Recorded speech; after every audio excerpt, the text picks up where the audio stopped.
Bueno, ya, ahora sí. Tenemos en comunicación telefónica a Yamila Matón, quien es delegada de ATE en el Instituto Nacional de Tecnología Industrial, el instituto conocido como INTI.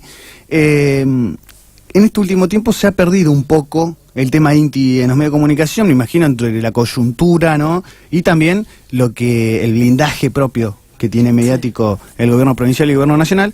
Así que decidimos llamarla a Yamila para que nos comente cuál es la situación hoy de INTI y cuáles son las últimas informaciones, porque, bueno, ayer hablamos un poco y también el tema de aportes trucho está en INTI. Así que te damos la bienvenida, Fernanda, Darío, Yamila, comentanos un poco cómo está todo en INTI.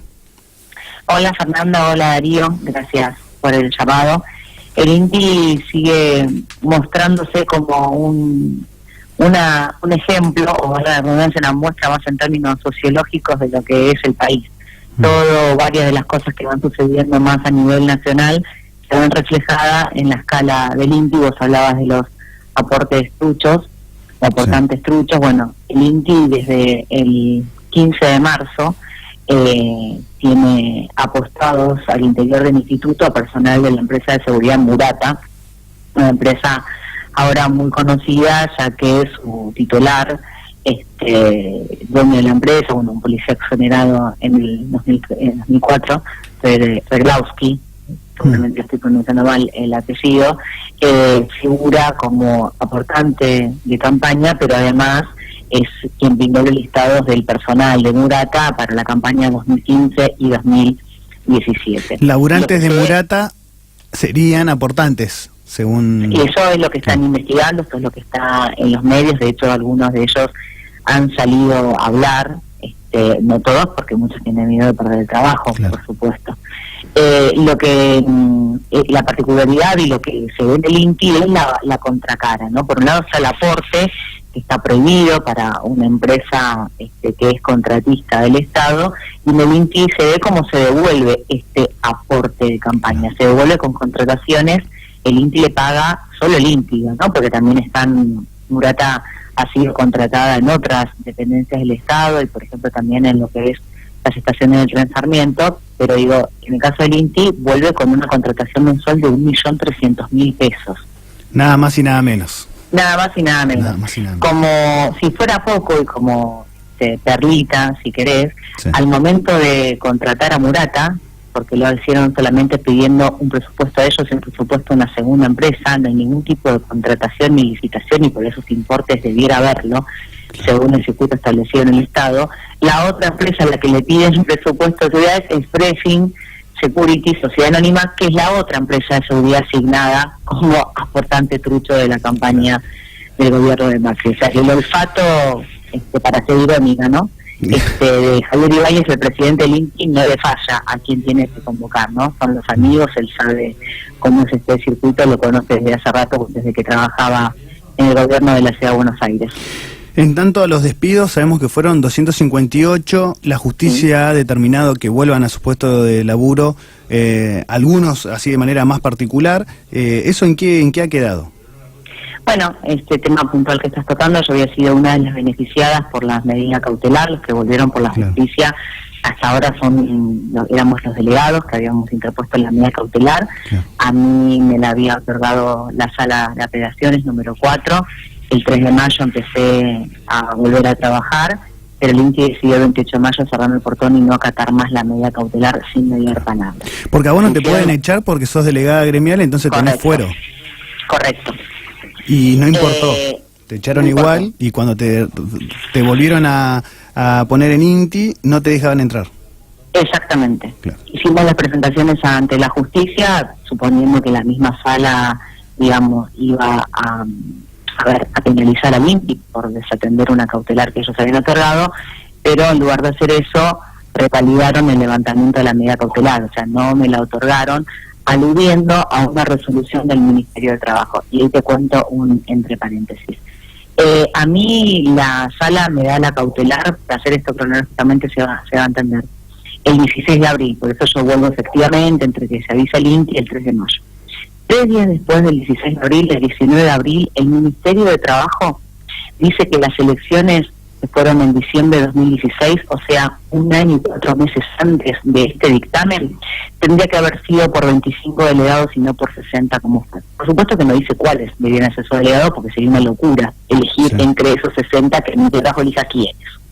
Bueno, tomando esta resolución de que debieran ser 25, mi sala, puntualmente, y es muy llamativo porque no pasó esto en las otras cautelares que se otorgaron, y también está presentada esta resolución del Ministerio de Trabajo, dice, bueno, no puedo tener tan claro si sos delegado o no, porque debieran haber sido 25, y no sé si estás dentro de esos 25 o no, en caso que hubiera sido así la elección, entonces no te puedo dar la medida cautelar, dicho de manera más simple. Cuando los demás compañeros con medidas cautelares sí están instalados, y los juzgados de primera instancia y las salas tienen esta misma resolución que presentó el INTI, ¿no?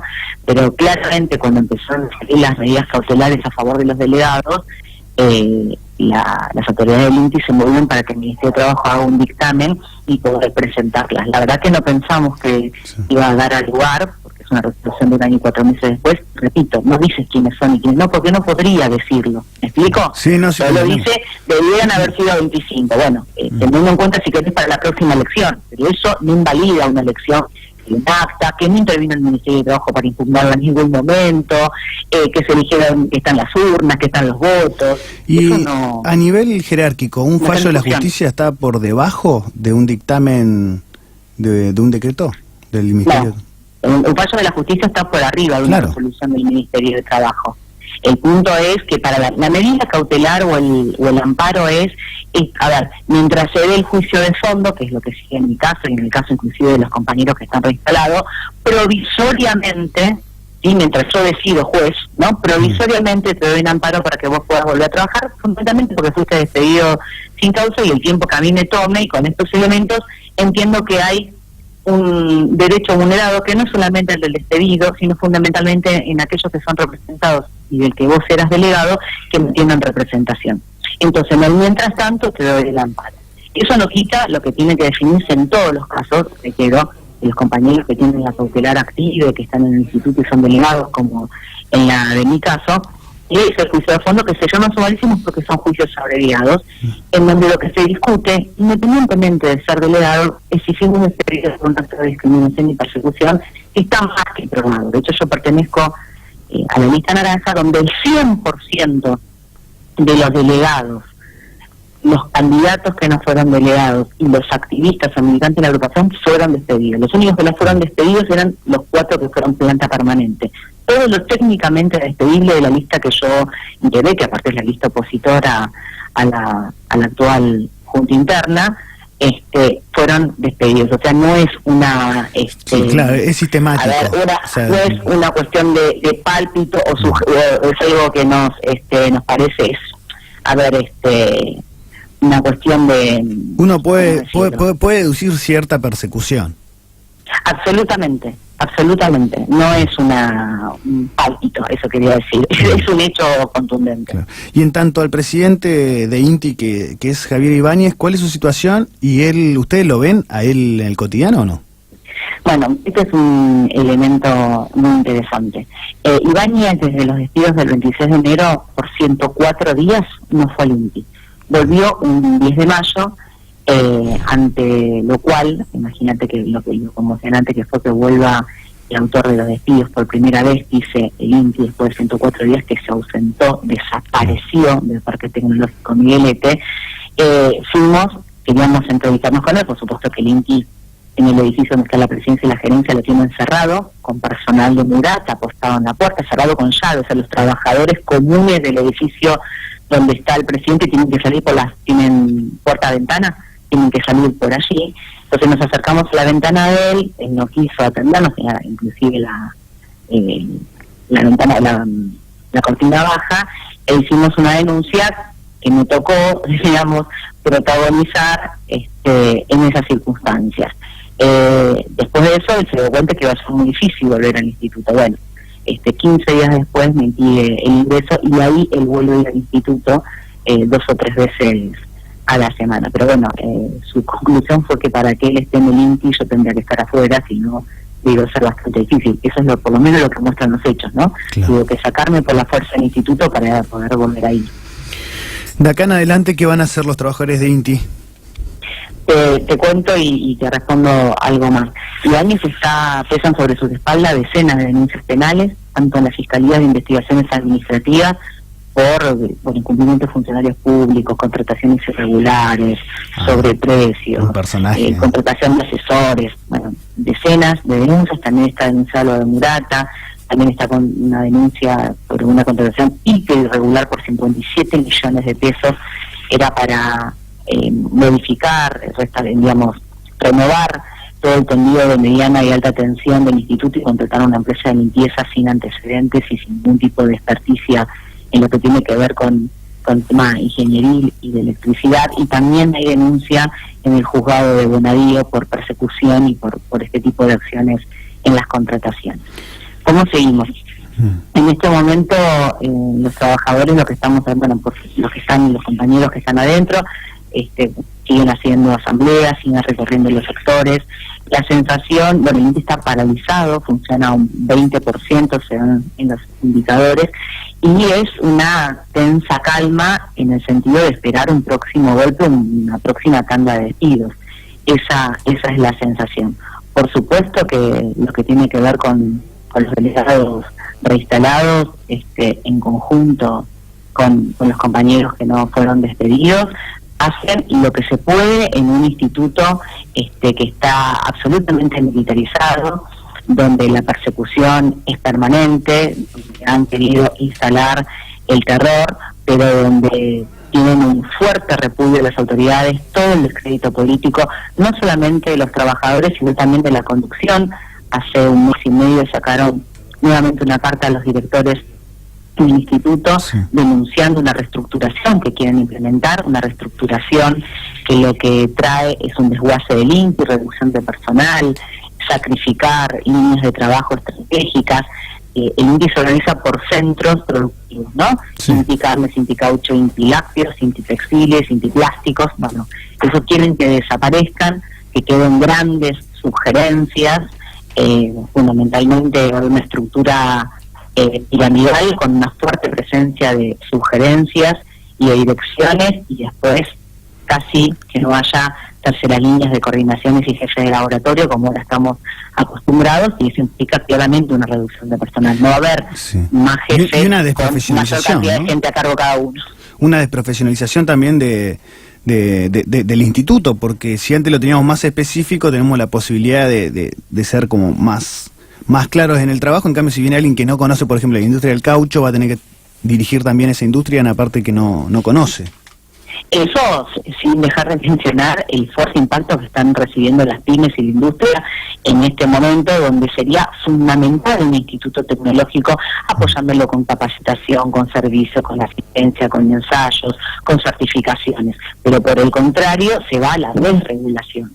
Inclusive áreas estratégicas del INTI en la materia de certificación se han o bien anulado o bien desregulado, para que vayan también a poder hacerlo del sector privado, donde en muchos casos son juez y parte. Doy un ejemplo concreto. La certificación de cemento la hacía solo el INTI.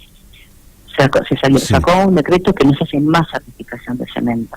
Me decía un compañero arquitecto, no compren ningún departamento de pozo porque va a estar hecho con cal.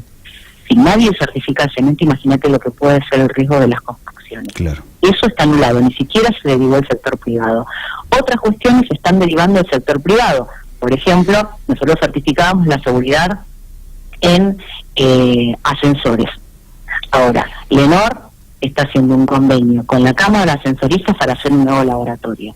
Imaginas que le diga que no va a estar bien uno de los mecanismos del ascensor cuando son juez y parte, porque parte de los fondos está dado por la Cámara de Ascensores, ¿no? Entonces ya no se puede garantizar la calidad y la seguridad de estos bienes, de estas materias, entonces a futuro puede ser una catástrofe. Lo que tiene el INTI es que además de los profesionales, la calidad de la formación, que llevan muchísimos años, ¿no?, de poder formar a un técnico y a un profesional para que sea idóneo. O sea, ni siquiera basta con la formación universitaria o terciaria que va a tener, es la propia formación en el desarrollo de la tarea, no lo que uno adquiere como conocimiento en el hacer.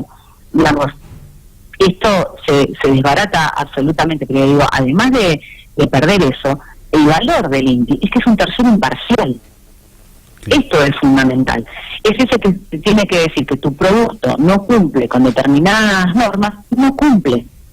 ¿Sí? Y ese profesional que te lo está diciendo no tiene a su vez otra empresa en el mercado, por lo cual, por ejemplo, te dice que está mal porque necesita que vos te vaya mal porque es competencia. ¿Me explico? Sí.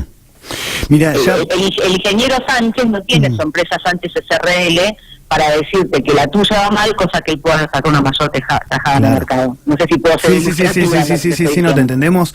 La imparcialidad que da INTI es porque no es la productora luego del material, no saca provecho en sacar a una empresa o a otra o decir este producto no está para la venta, ¿no? Claro, o decir que cumple con todos los requerimientos.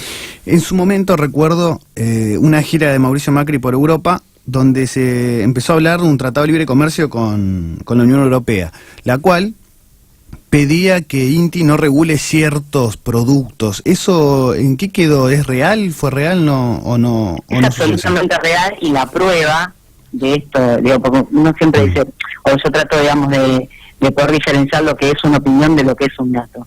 La reestructuración del INTI, el diseño y la reestructuración del instituto, está hecho por la empresa vasca Tecnalia, que fue contratada por 295.000 euros para hacer un master plan. Entre las cosas que indicaba en su presentación, decía, por ejemplo, la venta de activos, ¿no? Y nuevamente centrarse en 3 ejes, ya no en 52 centros de investigación tecnológica y de regionalización como tenemos en todo el país, y esos 3 ejes eran las energías renovables, los alimentos y el transporte.